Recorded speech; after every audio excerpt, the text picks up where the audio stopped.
Hi, I'm going to just get started now. It's a couple of minutes after 2. I'll just introduce myself to those who don't know me. I am Regan Giesinger. I'm one of the neonatologists at University of Iowa, and I'm a specialist in neonatal hemodynamics. And so I wanted to thank you guys first off for inviting me to come and speak today on the role of cardiovascular dysfunction among patients with hypoxic ischemic encephalopathy.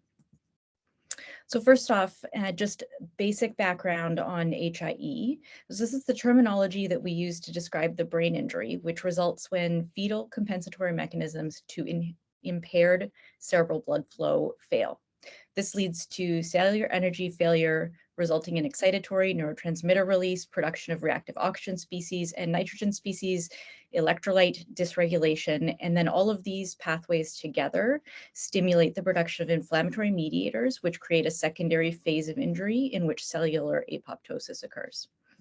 What we know is that between 1998 and 2010, 7 randomized trials enrolled over 1,200 babies with moderate to severe HIE to either therapeutic hypothermia or normothermia.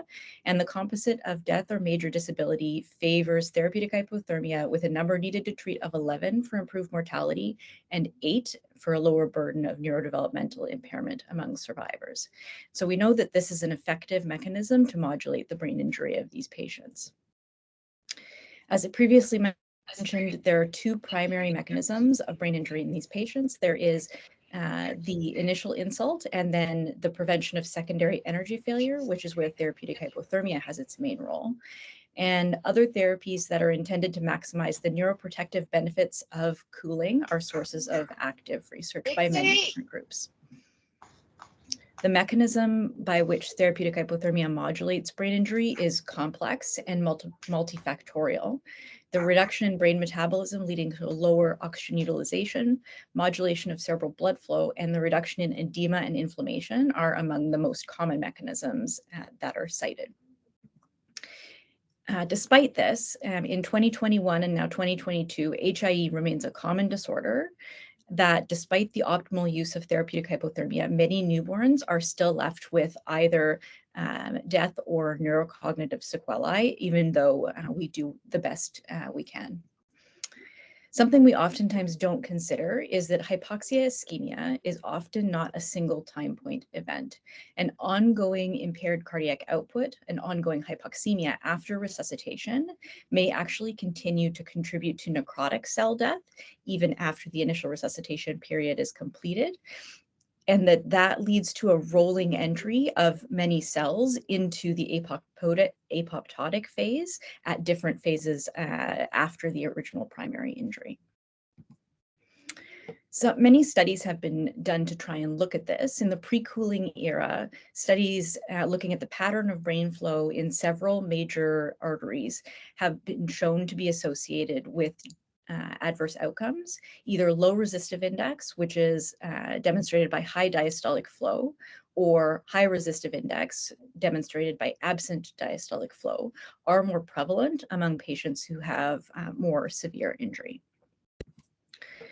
The other thing that's interesting is when you compare the middle cerebral artery in particular to other organs, patients with more severe disease display a marked increase in cerebral blood flow over time within the first 72 hours, which doesn't actually occur in, for example, the celiac artery as shown in these graphs. But importantly, neither this study nor the 2 studies that I mentioned on the previous slide present any data on cardiac output. And to really understand the mechanism of these changes in blood flow and how they're associated potentially with injury, we need both systemic hemodynamics and cerebral hemodynamics simultaneously to be able to get a holistic picture. The contrary is also true. So this is a study where a small cohort published in 2014 demonstrates that patients with abnormal brain MRI actually had more of their cardiac output proportionally, 70%, directed towards the preductal circulation versus 50% among patients who had a normal MRI.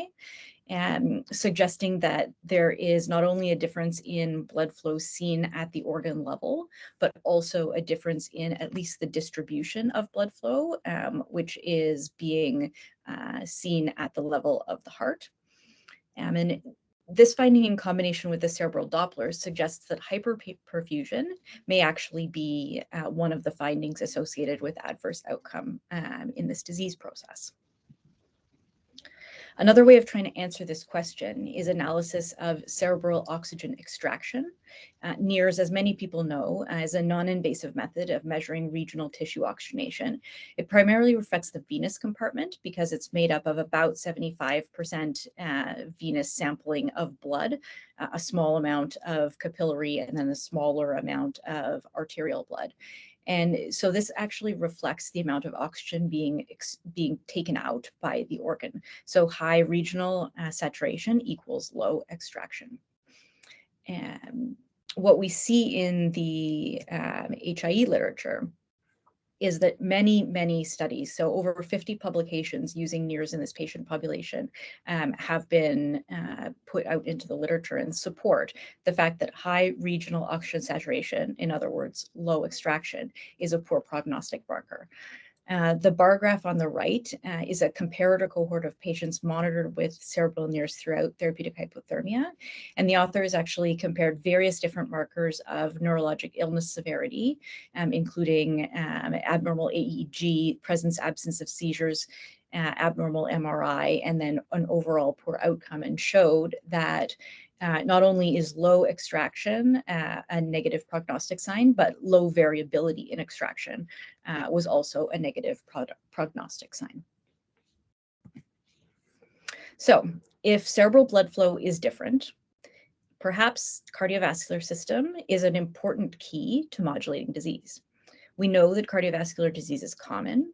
We also have very little literature supporting one therapeutic approach over another. And when that occurs in the literature, what that suggests to me is that nobody really has a strong idea of what the right thing to do is, and we're all doing something different. And this represents an area where further research may be really beneficial in giving us a window into somehow we can improve outcomes. If we accept the premise that cerebral blood flow and oxygenation are modifiable contributors to disease, it then becomes essential for us to understand the factors that modulate cerebral hemodynamics. Depending on your perspective, either fortunately or unfortunately, these cardiovascular contributors are really, really complicated. The initial insult, hypothermia, and rewarming all contribute substantially to changes in cardiac output, changes in loading conditions, and in both pulmonary and systemic vascular tone. And all of these things may actually modulate either ischemia or lead to reperfusion injury. And you can see by this graph that all these things are interwoven in an incredibly complicated way, and that for each individual patient, the physiology contributing to disease may actually be very complex, and how that impacts on abnormal outcome and on brain injury has many different routes to modulate. One of the things to keep in mind is that temperature alone is an important modulator. So this is a real case. This is a term infant who had an emergency C-section for a nuchal cord, had quite poor APGARs, quite poor cord gases and lactates. This baby had a hemodynamics consult prior to cooling because of severe metabolic and lactic acidosis, and had an oxygen requirement of about 40% with a clear chest X-ray. On our initial evaluation, at which point in time she was a temperature of 35.8 degrees, she had subsystemic pulmonary pressures. And for anybody who has seen an echo before, this is a ductal cut. And for those who haven't, in the picture on the left, you see the farthest left blue structure is the left pulmonary artery, left branch pulmonary artery. And the structure which is orange intermittently blue there is actually the ductus. And the red flow going up towards the probe in the PDA suggests predominantly left to right shunt. And then in the picture on the right, it's the same cut, the same view, but you basically see almost no red in that view. Her target temperature was lowered over the course of about 30 minutes, and really nothing else was changed. And by the time she reached her target temperature of 33.1, she was requiring 100% oxygen, as you can see from the screen grab from Epic below. And her blood pressure, which was the same, basically, of 54, her PDA was now almost all right to left. And this is reflecting the fact that for every 1 to 2 degree reduction in PVR, you have an increase in PVR for 1 degree reduction in temperature. And so it's really important to keep this in mind when you're cooling babies that are kind of tenuous from an oxygenation perspective. The other thing that's important is to remember is that clinical research in this physiology is really, really challenging. And part of that is because most of the clinical things that we're used to using are too simple. All of them are modulated by the initial insult. And many of the babies who we're trying to assess cardiovascular stability on have multi-organ dysfunction, which independently impacts on our ability to use some of these markers to look at stability. And many of them may be dependent or independent on heart function. Abnormal blood pressure, let's take the simplest sounding thing. So abnormal blood pressure sounds like it should be a simple concept. This is from a survey that we did in 2020. We asked 71 academic NICUs in North America, how do you define blood pressure as being, how do you define hypotension in this population? And what we found was 17 completely different ways of making this definition. And you can see that some of them have numbers, some of them don't. They're all over the place in terms of systolic mean. And what this tells you is that we really don't know what we're doing, but more importantly, we're not all speaking the same language. And it's really difficult to do meaningful research if we don't actually even agree on treatment thresholds. And so we really have to kind of take a few steps back and try to understand at least where we're starting from in this disease. The other thing that's important to know is that echocardiography, which is a really important key to mapping out physiology for these patients, is really inconsistent. So across the US, there is very little kind of buy-in into the need to screen asymptomatic patients with HIE.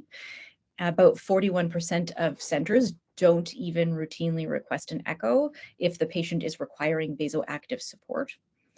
And also of importance, while ejection fraction for the LV, so an objective measure of LV performance, is commonly reported, most centers only report qualitative assessment of right ventricular function, and the importance of that will become clear over the next couple of slides.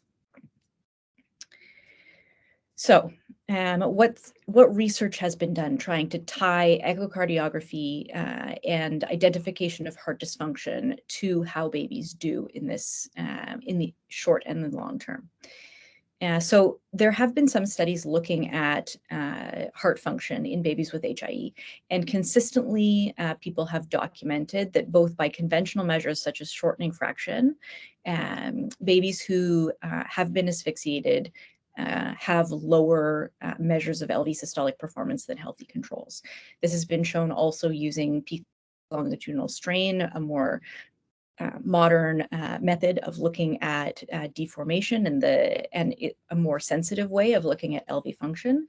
And this has been compared to healthy controls and also uncooled HIE, showing that the babies who have HIE have lower strain values, more abnormal strain values than babies with than control populations. However, importantly, there has not been a link between LV dysfunction and neurologic outcomes identified. So this is an index case, and I'm going to talk a little bit more in detail about the RV going forward here. So this is a baby I'm never going to forget. As a term infant who had a C-section, thick meconium, again, poor APGARs and poor cord gases. I got asked to see her at about 10 o'clock at night because of low systolic blood pressure in my first month as a neonatal hemodynamics trainee. She was otherwise on conventional ventilation in room air. And she was spontaneously breathing, but she was definitely encephalopathic. And I put the probe on her chest to do the apical 4-chamber picture here. And for those who are not familiar, this is a 4-chamber picture of the heart with the right heart structures on the left and the left heart structures on the right. And nearly panicked that I had diagnosed hypoplastic left heart syndrome here because the right heart was so much bigger and so much more dysfunctional than the left. So I called my supervisor and rousted him out of bed to talk this case through pretty quickly. But this case kind of brought to the attention that this type of a baby, the RV might have an intrinsic vulnerability. So why might that be? Step one is that the right ventricle in the transitional period has much higher blood supply and much higher metabolism because of its prominent role in the transitional circulation. And so as the fetus comes out in and is adapting to higher afterload, both on the right heart side in the pulmonary vascular bed and also in the systemic vascular bed because the ductus is still open. It's the right heart that's doing most of this adaptation, meaning that it needs to be supplied with greater blood. The other thing that's important about the RV is that it has a high ratio of circumferential radius to wall thickness as compared to the LV, which basically means it's big and round and not the conical shape of the LV, which has more power to contract. And then it also has more vulnerable coronary flow because in general, in a newborn infant, the central venous pressure is high because the pulmonary pressures remain high for a period of time after birth. And babies who have low pulmonary blood flow because of pulmonary hypertension or heart dysfunction or HIE may have a low aortic root pressure, leading to poor driving force of blood from the aortic root through the RV circulation. And so the RV remains more vulnerable because of that. The other thing that we know is that subjective assessment, and I mentioned that about 60% of North American centers are only using eyeball assessment of RV function.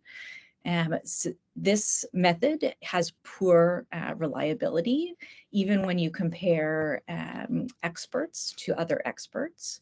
And this is a study done in neonates where 60 babies with 30 babies with pulmonary hypertension and 30 with controls were compared and looked at the reliability. And you can see that the kappa coefficients are basically all less than 0.2. So people didn't agree very often. This study has been done in pediatrics and also in adults, showing the same thing, that unless the function is very severely abnormal, most raters don't agree.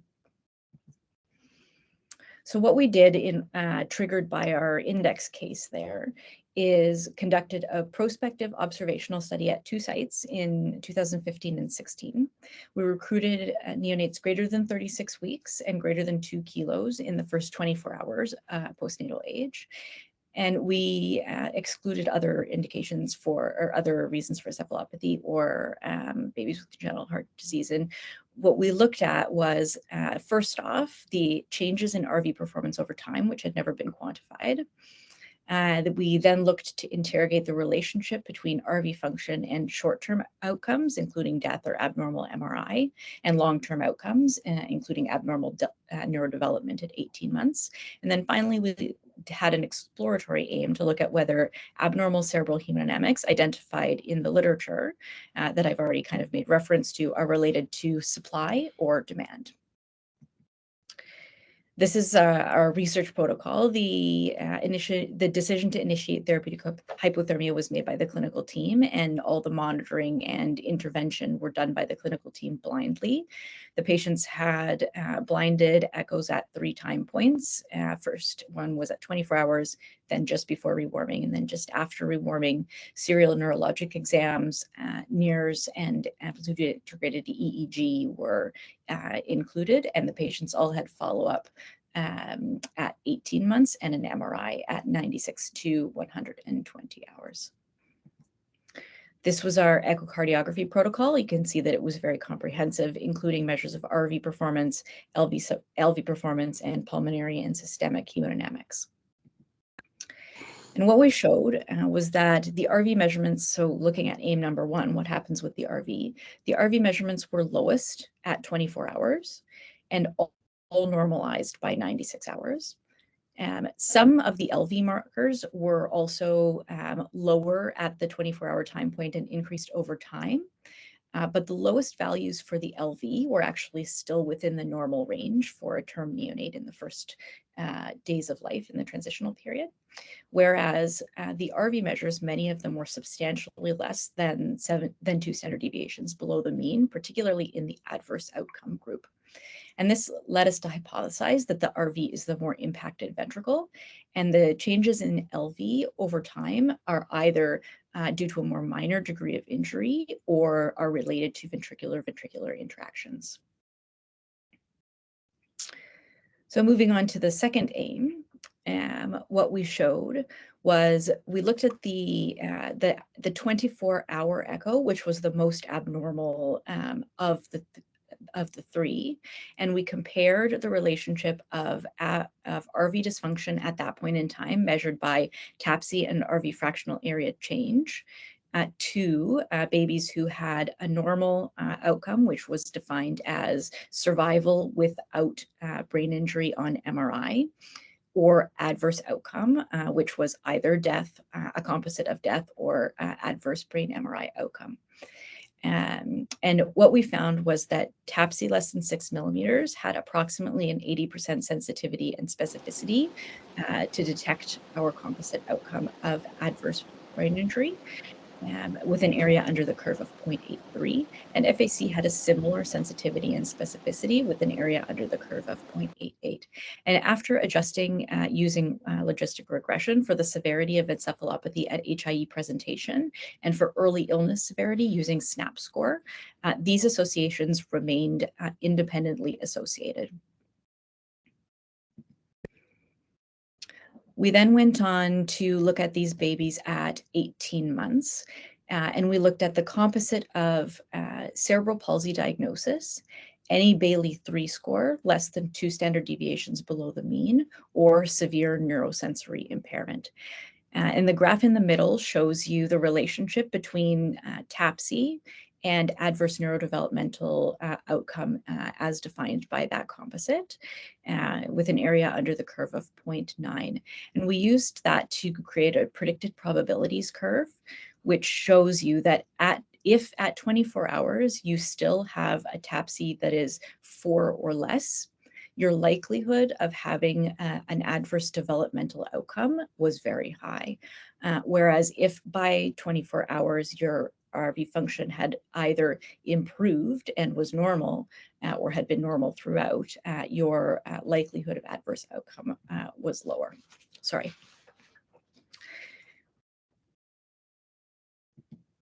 So aim number 3, what we did was we looked at a comparison of the patients who had cerebral NIRS and looked at the patients with adverse outcome versus normal outcome. And looked at their left ventricular output. And what we found was that high cerebral regional saturation among patients with adverse outcome was there despite low left ventricular output. And if we go back to the hypothesis, the two hypotheses were that the high flow that is seen on the cerebral Doppler and the redistribution of flow that was seen in the MRI study at 72 hours, that could be related either to a high flow state with luxury perfusion, so-called, or an inability of the brain to extract the substrate, leading to a high RSO2. And this data, which shows that low left ventricular output was present in the presence of high regional cerebral SO2, suggests that it's more likely that this is actually a problem of the organ itself rather than a problem of luxury perfusion, at least in this cohort.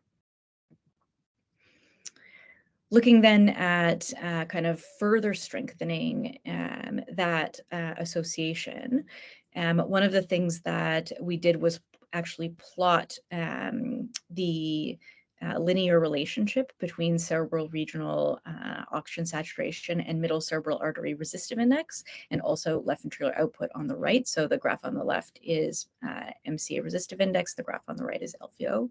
And the R-squared values for both are extremely low, suggesting a minimal correlation between the two. But importantly, even though the relationship, the predictive relationship is very low between left ventricular output and cerebral RSO2, it's actually negative, which also goes with the hypothesis that LVO, lower LVO is associated with lower extraction, suggesting that the brain injury is a primary driver of the high RSO2 values seen. Some of the other things that are important in looking at the association between brain injury and therapeutic hypothermia and HIE is to evaluate whether therapeutic hypothermia actually plays a role in modulating right ventricular function. And we know from other literature that afterload, so placing increased afterload on the right ventricle, leads to a proportional decline in right ventricular function on the basis of kind of a coupling relationship between the two. So higher afterload leads to intrinsically lower contractility. And as I showed you before, 1 degree reduction in temperature leads to a 1 to 2% increase in PVR. So it's important to ask the question whether therapeutic hypothermia itself and the reduction in temperature associated with that is intrinsically associated with a reduction in RV systolic function. So this is a cohort of 10 neonates where we performed TN echo before cooling, so at the normal temperature of 36 degrees, and then after cooling within 1 hour of reaching target temperature. And you can see that there are 3 different sections here. The top section is measures of RV, or measures of pulmonary vascular resistance and pulmonary hypertension. You can see that the systolic eccentricity index, a measure of septal flattening, goes up with cooling, suggesting higher pulmonary artery pressure. And both the PVR index and notching of the PVR, notching of the PA Doppler also are significantly different between normothermia and hypothermia, going along with our previous hypothesis with the association with cooling. In the bottom 2, you can see that right ventricular output and left ventricular output go down, which is established in the literature as something known. And it's in part related to heart rate, and also in part related to the size of the stroke volume. But in the middle, you see that the 6 measures of RV that I selected here to show you, TAPSE, RV myocardial velocity, RV fractional area change, global strain, and a measure of RV dilation, demonstrated no difference in between the two, suggesting that although the pulmonary artery pressure goes up, coupling is preserved with the RV. So something else to think about. So we've talked a lot about the fact that there is this connection between RV performance, particularly RV performance at 24 hours, and the neurological outcome of these babies, whether that be short-term or long-term. But that doesn't necessarily mean that either treating hypotension, treating RV dysfunction, adjusting hemodynamics makes a difference in outcome. And so in order to ask that question, we need to take a couple of steps back. One of the things that we know is that dopamine is the first-line treatment for hypotension in the setting of NICUs across North America. This is from the same survey, but 2 other surveys have been done showing the same thing, that dopamine is the most common agent used, and including most common agent used in the setting of presumed pulmonary hypertension. We know that dopamine increases blood pressure in asphyxiated newborns. It's been shown to do that across all populations. But treatment with dopamine in one small study has actually been associated with an increased risk of the composite of death or abnormal MRI. And the reason that I bring this up is not to say that dopamine is necessarily causing this problem, but whether this is a cause or effect, whether this is a manifestation of the RV or changes in perfusion pressure of a brain without adequate autoregulation remains to be studied. This is another study that has been submitted and is under consideration for by a journal. This is a retrospective cohort of 176 term patients who were cooled for HIE in 2 centers. Center A featured a permissive approach to hypotension, where the focus was on the use of systolic and diastolic blood pressure less than the 3rd percentile, and TN-echo guided care was used as often as possible with an inotrope-focused approach to therapy, including dobutamine or low-dose dopamine as the 2 major medications used. Center B featured a more aggressive approach where mean blood pressure less than gestational age was treated with a vasopressor strategy using dopamine, and echocardiography was performed more infrequently. And what you can see is that in Center A, nearly half of the patients were untreated versus only 3% in Center B, despite similar lowest recorded blood pressures. And also that hypertension was much more frequent in Center B. And this was the findings on brain MRI of this cohort. So although the actual rate of death or abnormal MRI were similar, the pattern of brain injury was actually quite different. Despite less hypotension, Center B patients were more likely to have basal ganglia injury, which was suggesting a more sustained or more severe exposure to injury. In contrast, the patients in the less aggressive inotrope-focused Center A were more likely to have milder phenotypes with a 3-fold increase in focal and multifocal lesions and a 4-fold increase in watershed injury. And whether this is related to something intrinsic or related to the approach to cardiovascular therapy is unknown, but I think it raises an interesting question that perhaps we do have the ability to modify this degree of injury and modify at least how much exposure to low cardiac output and reperfusion injury we provide. The other thing that's important is that there can be substantial differences in RV function in particular, but in cardiac output in other things in general, despite normal blood pressure. So this is a cohort, again, of around 50 patients where we looked at inotrope treated versus control, so non-inotrope treated patients at 24 hours of age, and compared their cardiovascular status, including their blood pressure, and echocardiography findings. And what we found was that despite normal blood pressure, by all definitions that were used in the 17 different ones quoted by the different centers, there was still a really substantial degree of RV dysfunction, particularly in the inotrope treated groups, but actually also in the control group. And that there was also a marked difference in cerebral hemodynamic findings and quite a bit of dysfunction demonstrated on NIRS. And so I think one of the things to take away from this is that echocardiography can be a really important tool, even if we're not going to necessarily intervene all the time on the findings that we have, and even though we don't 100% know that our therapies are going to make a difference, there is a lot of subclinical disease that we really don't know is happening if all we're using is blood pressure in these patients. I'm going to talk just briefly about some other considerations regarding treatment, and then I'll just give you kind of a key case to wind up. So Milrinone, when we think about treatment in babies with HIE, so we talk about treatment of hypotension.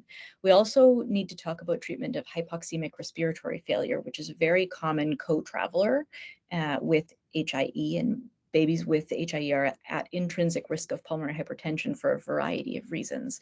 And we know that Milrinone is a really good treatment for pulmonary hypertension in the typical patient population because it's an inodilator, it's a pulmonary vasodilator, it's a systemic vasodilator. It's been associated with a reduction in oxygenation index and FiO2, improved measures of systemic hemodynamics, and reduction in INO requirement in patients with acute pulmonary hypertension or PPHN.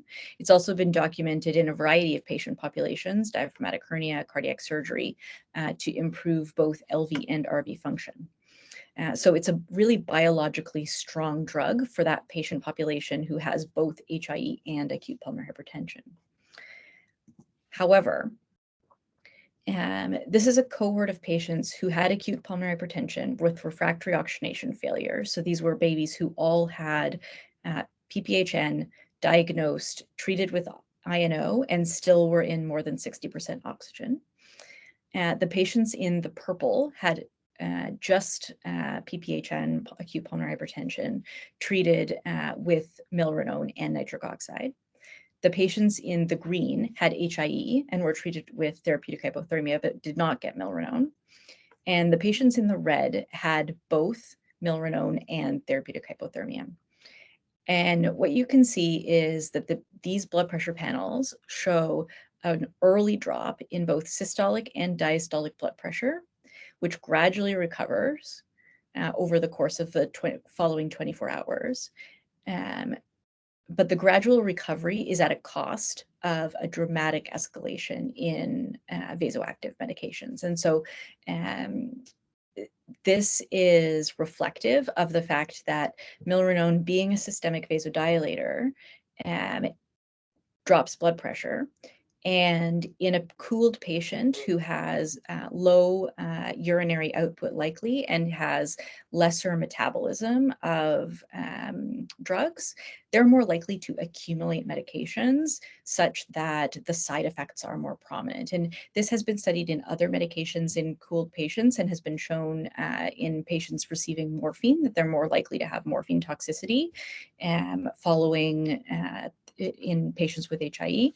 And so the same can be said for Milrinone. I think caution is advised using this medication, and this underscores our need to evaluate pharmacokinetics and to really consider this patient population as special. The other thing that I wanted to highlight for you is to keep in mind the asymptomatic HIE patient. So this is a term infant who was about 4 hours old, who had an emergency C-section for non-reassuring fetal tracing. This patient was in an outside facility, an outside level 2, and the initial resuscitation was prolonged. The baby came to us looking relatively okay from the outside on low ventilation pressures, on room air, with normal heart rate and normal blood pressure, again, basically by any definition, and with a metabolic acidosis on a cap gas and a mild lactic acidosis, and a chest x-ray, which was relatively clear. However, because at University of Iowa, we screen all babies with HIE for heart dysfunction in the early period following their admission. What we actually saw on this baby, again, this is an apical 4-chamber picture with the right heart on the left and the left heart on the right.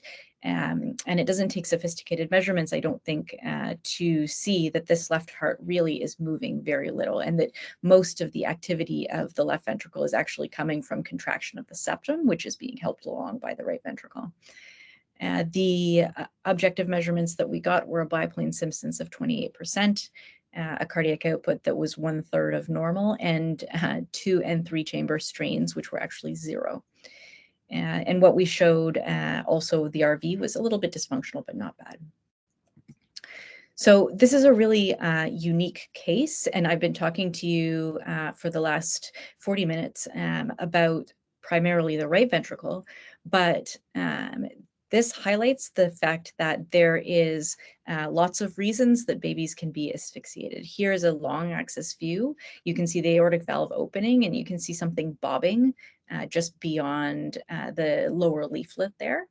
And that was actually confirmed to be a left coronary artery clot, which on the angiogram to the right, you can see that it was occlusive to basically the whole left coronary circulation.